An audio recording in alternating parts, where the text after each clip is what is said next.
하나님 말씀은 요한복음 21장 15절에서부터 18절까지 말씀을 같이 우리 합독하겠습니다. 요한복음 21장 15절에서 18절까지입니다.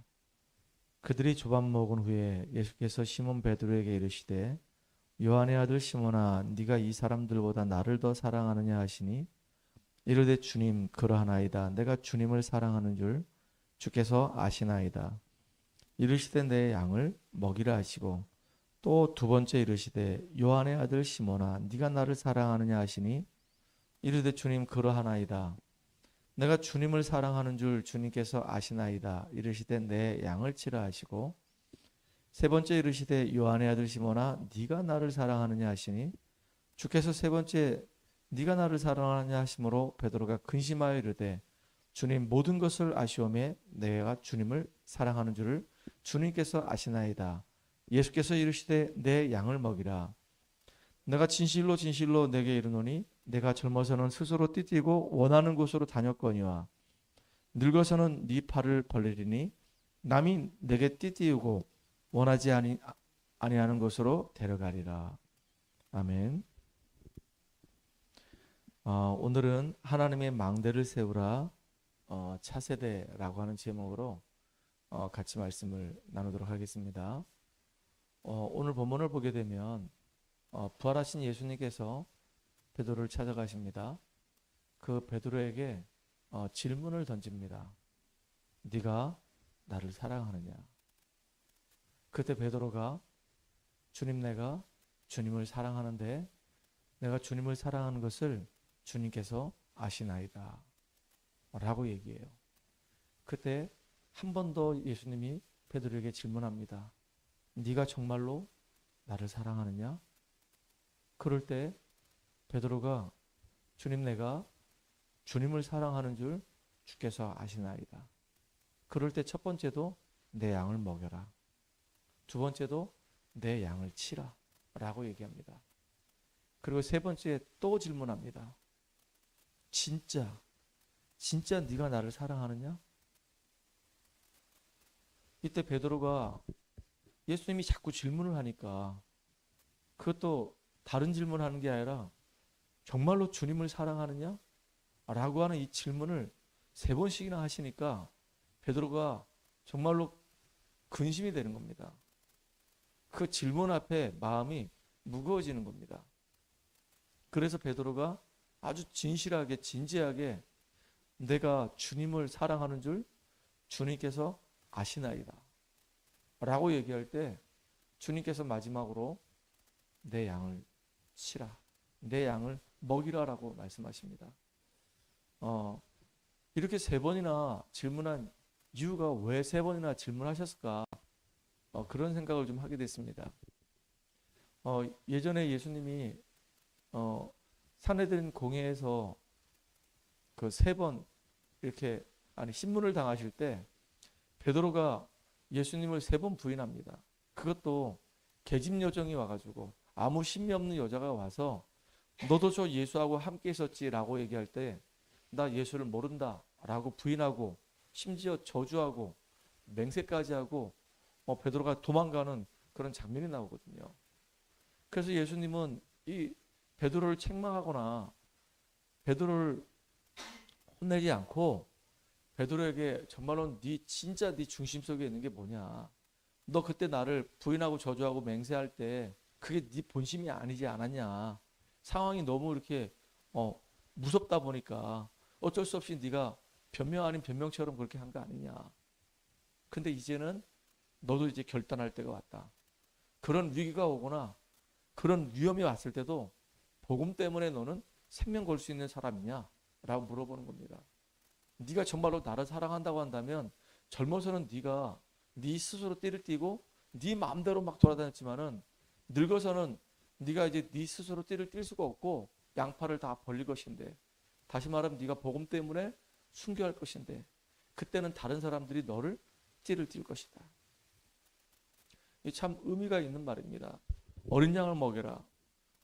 이 말은 우리 후대, 우리 렘넌트들을 제대로 키우라 그 얘기입니다. 또 다른 뜻으로는 새 가족들이 있지 않습니까?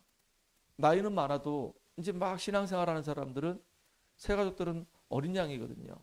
그 어린 양들을 잘 먹이라. 과연 어린 양이 누구냐? 성경에 보니까 루디아예요. 빌립보에서 바울이 만났던 그 루디아. 하나님을 공경하긴 했었지만은 예수가 누군지 몰랐던 이 루디아. 바울을 통해서 복음 받았던 이 루디아. 이 루디아가 어린 양입니다. 또 누가 어린 양이냐? 데살로니가에 있는 그 야손이 어린 양이에요. 그 야손이 바울의 먼 친척벌인데 바울을 통해서 이제 복음을 듣게 되고 그 데살로니가 교회 세우는 굉장히 중요한 역할을 합니다.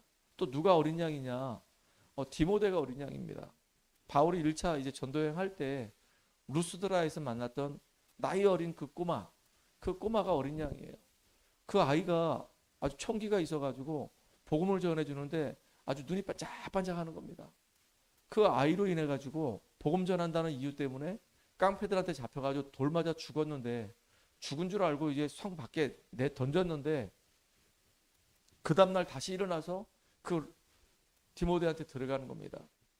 그리고 디모데에게 완전히 복음으로 딱 확립시켜 놓고 바울은 돌아오는 거예요.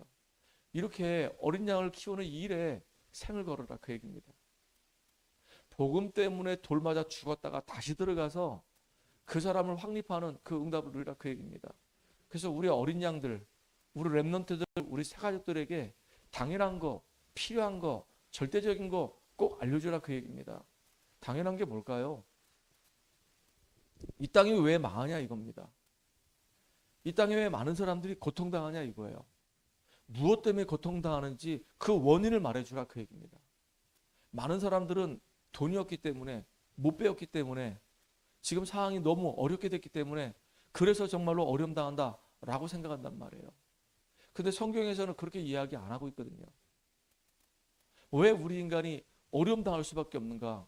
하나님과 함께 할 때는 아무런 문제가 없었는데 이 사단에게 속아서 죄를 짓고 하나님 떠나는 그 순간부터 이 창세기 3장 문제 때문에 이 근본 문제 때문에 우리 인간에게 심각한 문제가 온 겁니다. 죄로 인해서 하나님 떠나는 그 순간부터 우리 인간에게 심각한 문제가 온 거예요. 많은 사람들은 원인을 지금 못 찾고 있는데 원인을 알려줘라. 그건 당연한 것이다. 그러면 그 원인을 알려주게 되면은 그러면 하나님 떠나서 이 사단에게 속아서 죄 때문에 우리 인생 가운데 문제가 왔다고 한다면 그러면 이 영적인 문제인데 이 영적인 문제를 해결할 수 있는 방법이 없습니까? 그게 바로 우리에게 꼭 필요한 것이다. 하나님만이 우리에게 유일한 길을 열어주셨는데 그 길이 바로 뭐냐면 그리스도입니다. 처음부터 예언했던 내용이에요. 메시아를 보내겠다. 하나님이 약속하셨거든요. 하나님의 아들 독생자를 보내시겠다. 약속하셨단 말이에요. 우리 인간에게 정말로 필요한 거 물론 돈 필요합니다. 명예 필요합니다. 성공도 필요합니다. 근데 내가 구원을 받지 못하고 하나님 만나지 못하고 신분이 회복되지 않은 상태에서 성공했다? 돈이 많다? 결국은요 우리 인생은 근본 문제 해결하지 못하는 한은 죽으면 지옥 갈 수밖에 없어요. 영원한 지옥 간다니까요.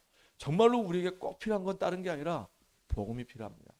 나를 위해서 죽으시고 나를 하나님 만나는 길을 열기 위해서 이 땅에 오시고 사단을 박살내시고 승리하신 그 그리스도가 우리에게 꼭 필요한 거예요. 이 땅의 문제가 왜 왔는지 당연하게 얘기해 줘야 되고 그래야지만이 그럼 나에게 정말로 필요한 것이 무엇인지를 알게 된단 말이에요. 그리고 이렇게 내가 그리스도를 통해서 복음 받게 되고 생명을 얻게 되고 이제 구원을 받아서 예배 속에서 말씀이 이 복음이 내 안에 조금씩 각인 뿌리 체질되게 되면 눈이 열린단 말이에요. 내가 하나님의 은혜로 구원받은 것은 나 혼자 살기 위해서 구원받은 것이 아니라 나를 통해서 많은 사람들을 살리게 하려고 하나님 나를 이렇게 구원해 주셨구나. 그래서 내가 있는 현장에 내가 살고 있는 지역에 나를 알고 있는 사람들이 복음 받는 것은 절대적인 것이다. 안 받으면 안 되는 것이다. 그 사람들 다 죽는 것이다. 그래서 우리는 당연, 필연, 절대 이 축복을 오늘도 충만하게 누리는 저와 여러분 되기 바랍니다. 렘넌트 7명은 그래서요 이 당연 필연 절대성을 가지고 재앙을 막아버렸어요.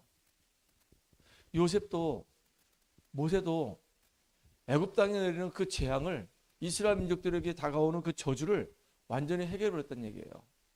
왜 우리 민족이 이렇게 애굽 땅에서 노예가 됐는가? 언약 놓치니까 당연히 노예가 될 수밖에 없는 거 아닌가? 그럼 정말로 필요한 건 뭐냐?